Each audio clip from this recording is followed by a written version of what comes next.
World population is expected to reach about 9 billion by 2050.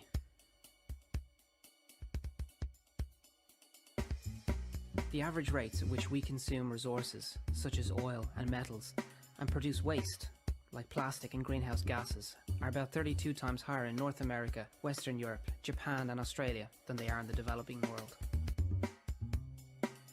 The poor of the world logically want to have our standards of living.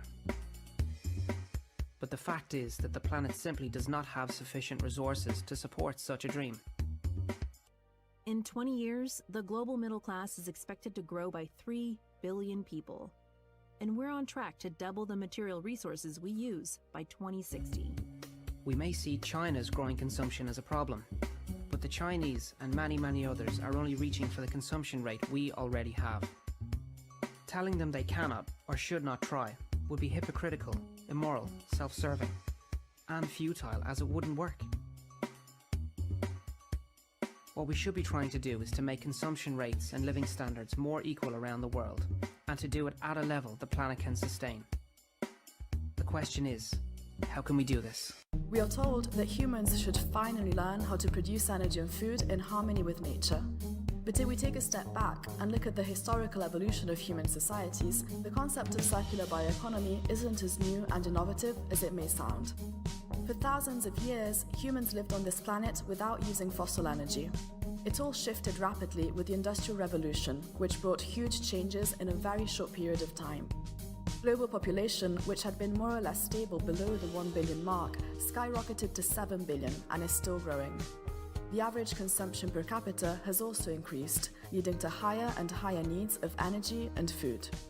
Since we live on a finite planet, the combination of increased population and consumption has made it incredibly hard to move back to a circular bioeconomy, as there are less and less natural resources per capita. At the same time, expectations about improvements in the quality of life are increasing all over the world at a faster and faster pace, and particularly in the global south. So, what next? Recycling reduces the loss of valuable materials to landfill and saves energy needed to make something new. Aluminium is a good example. It has the highest recycling potential of all recycled materials. Every 1 kilogram of recycled aluminium saves 8 kilograms of bauxite, 4 kilograms of chemical products, and 14 kilowatt hours of electricity. The energy saved by recycling just 1 aluminium can will run a TV for 3 hours. But even with a recycling rate of 90% for aluminium cans, you still lose 10% of the aluminium each time you recycle. And if most cans only have a life of 3 months before being recycled, that's only 4 years before it's all gone. Recycling is a good idea, but in a linear system it simply slows down the loss of valuable materials. We can't go back to how things were before the Industrial Revolution. Our daily life has changed too much. Expectations have become higher, and there are far more people on the planet. Maybe it's time to think about things differently. So, where to start? Design is critical today because it's the first signal of human intention. So the question of adding quality to quantity, it isn't a matter of simply circulating things that are potentially toxic. It's circulating things that are safe and healthy for all generations. So the goal is no longer, I want to be less bad, less monotonous, less unsafe, less unjust. It's really about a diverse, safe, healthy, and just world with clean air, clean water, clean soil, clean energy. Together we are fighting to preserve our fragile climate from irreversible damage and devastation of unthinkable proportions.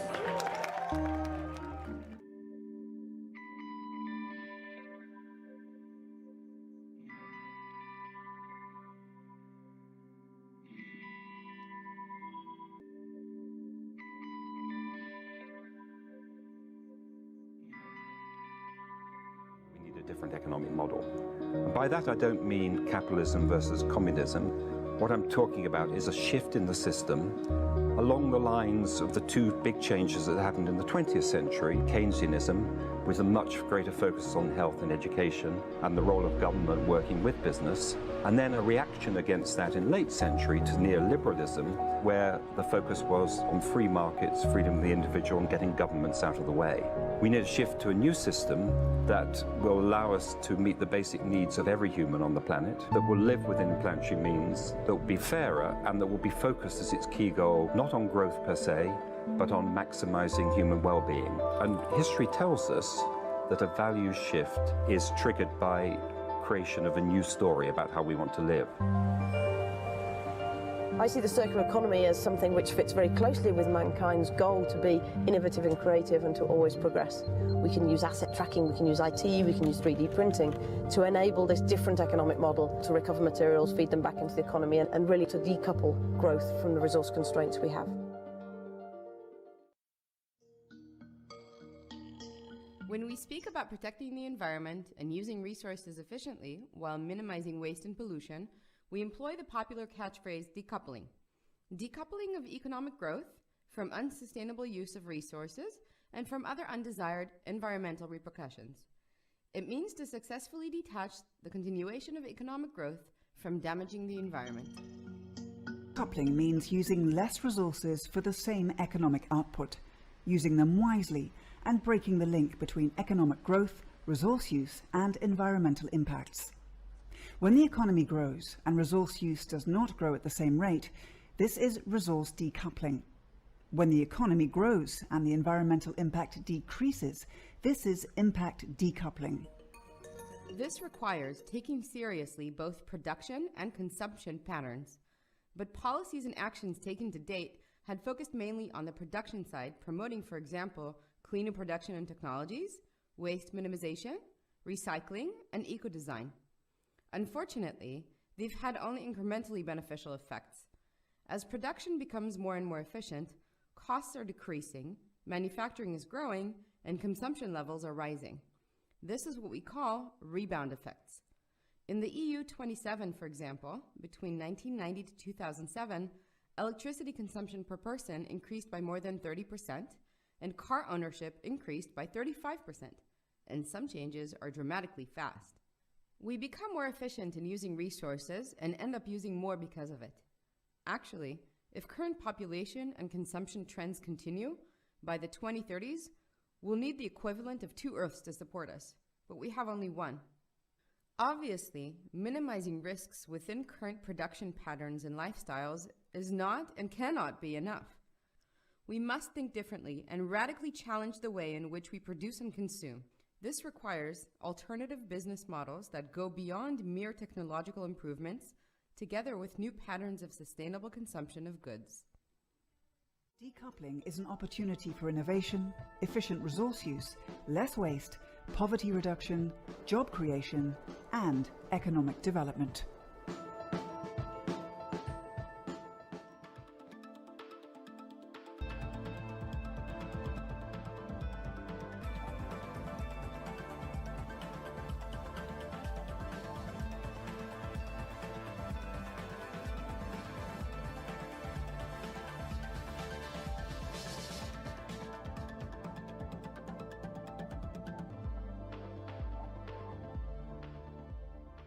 Now, let's talk about servicising. The potential link between a service economy and sustainable development was proposed by Walter Stahel. According to Stahel, traditional industrial economy places the central value on the exchange of the products being consumed.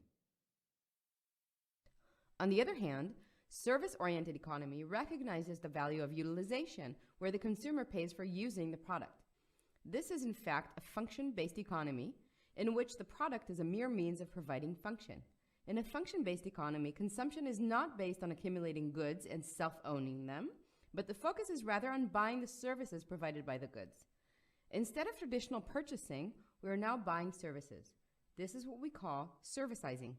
Servicising enables a broader range of arrangements, including leasing, sharing, and taking back. For example, paying for printings instead of buying your own printer. So, why servicising?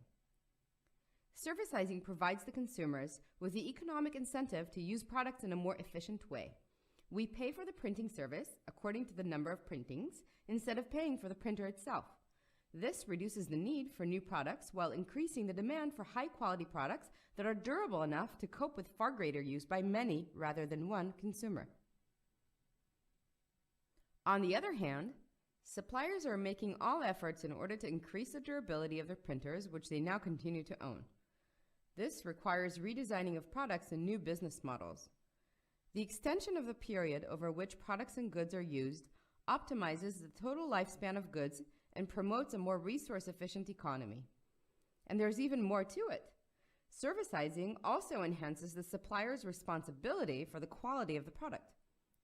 Servitising, therefore, influences both production and consumption patterns.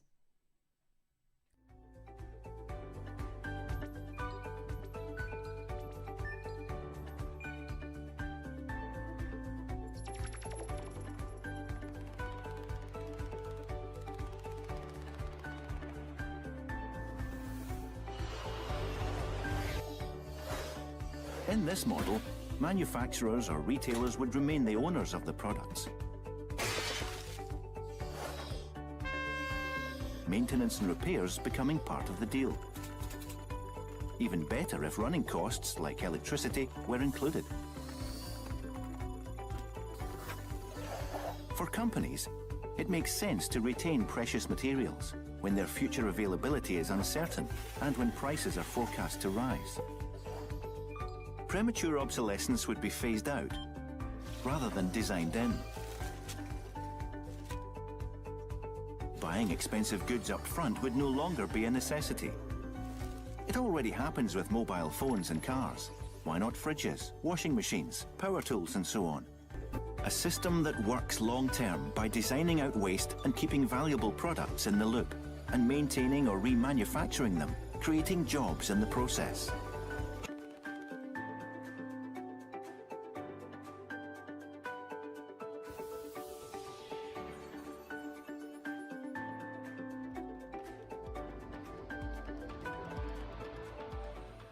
There are relatively few examples that have been proven to be successful when moving to servitising on a large scale. This is Udo, and this is Fred. Hi. Both are often out and about, on foot, by bike, or with a bus and tram. But sometimes they also need a car. Fred owns his own car. Yup, that's mine. And he has to take care of it. Udo would rather chill. A car has to be washed from time to time. Of course, Fred does that himself, but changing tires is hard work, so Fred takes his car to the shop. The same goes for oil changes. What? Okay, fine, the gear belt needs to be replaced. Oh, and then there's the vehicle inspection appointment. And don't forget looking for parking, checking fuel prices, paying taxes, checking insurance options. But what does Udo do when he needs a car? Udo uses car sharing. With car sharing, Udo can drive without worrying about all of the annoying details. And he saves money. That way, he has more time to chill. Udo. Use it. Don't own it. Today, cooling represents 10% of global electricity consumption, and demand will triple by 2050. In many regions, cooling is not only a comfort, but a means of survival, with air conditioning and refrigeration necessary for habitable living conditions, food security, and life-saving healthcare. However, conventional cooling both consumes lots of electricity and also relies on refrigerant gases that are up to 20,000 times more potent than carbon dioxide in warming the planet when released. Cleaner cooling technologies are available, but deployment has been limited by high upfront costs and uncertain returns from energy efficiency improvements. Cooling as a service is a new business model that accelerates clean cooling deployment by eliminating the upfront costs of state-of-the-art equipment for customers and aligning incentives for optimal efficiency operations. The technology provider owns, maintains, and pays electricity costs for installed cooling equipment, incentivizing deployment of the cleanest equipment and optimal maintenance. And recapitalization through a bank or investors can allow transactions to scale beyond the technology provider's balance sheet. Meanwhile, the cooling customer simply pays a fixed fee per unit of cooling used, giving them a much stronger incentive to conserve. Under this model, cooling customers can save more than 20% of their total cooling costs compared to operating older, less efficient systems. Cooling as a service also helps technology providers by increasing profits and expanding the market for high-efficiency cooling equipment. And for financial partners, cooling as a service provides a stable stream of revenue backed by credit-worthy technology company service contracts. Financial partners also access a potentially massive market. If the model captures just 2% of commercial cooling assets in developing countries by 2030, it will represent more than $88 billion of commercial cooling financed. And cooling as a service is good for the planet, both reducing emissions more than 49% compared to low efficiency cooling and promoting a circular economy by incentivizing modular, reusable, and recyclable equipment. How come servicising does not proliferate? Well, there are several possible reasons. First, the new business transaction between producers and consumers is more complex than regular purchasing and requires long-term engagement. Also, moving to servicising involves uncertainty concerning the costs and benefits for the producers. In addition, on the side of the consumers, normative setting plays a prominent role in designing our lifestyles. For example, we desire to purchase more and more products due to the high social status affiliated with owning them. It has been shown that values behind unsustainable consumption were justified in the course of economic development and are deeply rooted in society. What is clear, though, is that the conditions have changed, and there is now an urgent need to develop alternative business models and visions of lifestyles that do not put so much pressure on the environment. Servicising can face this challenge, and effective policies are required in order to facilitate its large-scale implementation. And how about the new trend of collaborative consumption, formerly known as sharing? Sharing may sound like the theme of a Barney song, but think about it. It's a huge challenge to the old game.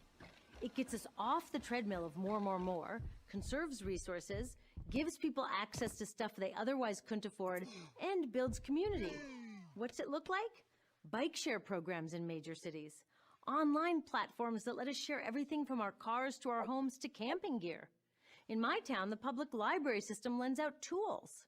There's just no reason that every house needs its own power drill, creme brulee torch, scanner, wheelbarrow, bike pump when we can share.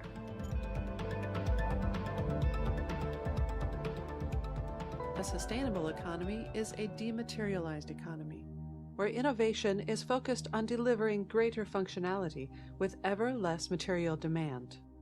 One that can deliver more services with less stuff.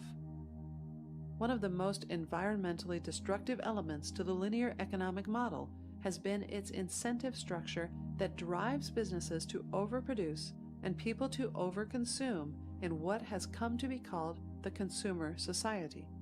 The industrial model was based on the mass production of tangible products that were pushed out to end users. Mass production meant that companies had to sell en masse, which gave rise to mass marketing and the creation of a consumer culture that went global with globalization. In this product-based transactional paradigm, there was a strong divide between the producer and consumer around the point of transactions due to the fact that both customer and producer had different incentives and motives that ran largely contrary to each other. Over the past couple of decades, with the rise of information technology, has come a new model to value delivery called the services economy. A services economy is one where the focus is on the service delivered, the actual outcomes of a process. It is based on the system's delivered functionality instead of the amount of resources consumed in the production of the product. By shifting the producer's revenue stream away from the production of products and focusing it on the delivery of functionality, servitisation is a powerful approach for breaking the core dynamic driving the consumerist economic model. With servitisation, ownership of the product stays with the producer, and its maintenance likewise remains their responsibility. In such a way, they are incentivized to produce less while delivering more functionality. The end result is an alignment of the interests of the end user with producer and sustainable outcomes for the overall system. Services are really about access. The idea that people want access to services instead of simply the ownership of products. This is why the services economy goes hand in hand with networked information technology. Information technology and online platforms enable us to easily and cheaply coordinate the exchange and temporary usage of resources thus working to make access easier and cheaper than ownership. In this way, extra capacity can be created through more effective organization instead of actually producing more products. A sustainable economy would be one that is able to focus its innovation and resources not on producing more products, but on delivering greater functionality through the intelligent coordination of existing resources.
Traditional thinking, institutions, and management methods that created the sustainability crisis will not solve it.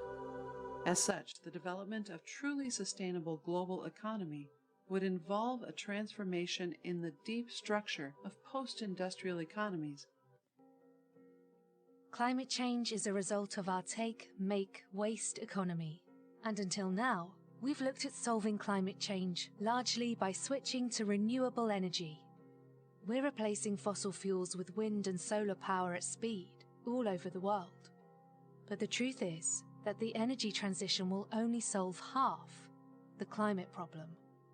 It's like we've been reading only half the book, like we've been watching only half the movie. So what completes the picture? Transforming how industry uses materials and how we manage land. That is, transitioning to a circular economy. It's more than energy. It's about transformation. What does that mean? It means we address things before they become a problem and design out emissions before production even begins. We build an economy that eliminates waste and pollution, keeps products and materials in use, and regenerates natural systems. The circular economy can help address climate change by reducing emissions from industry, land use, and agriculture. So how do we make this transition? By businesses embedding the circular economy in their climate strategies and redesigning products and services.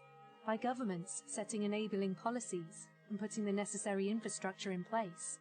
By investors mobilizing capital towards circular economy solutions.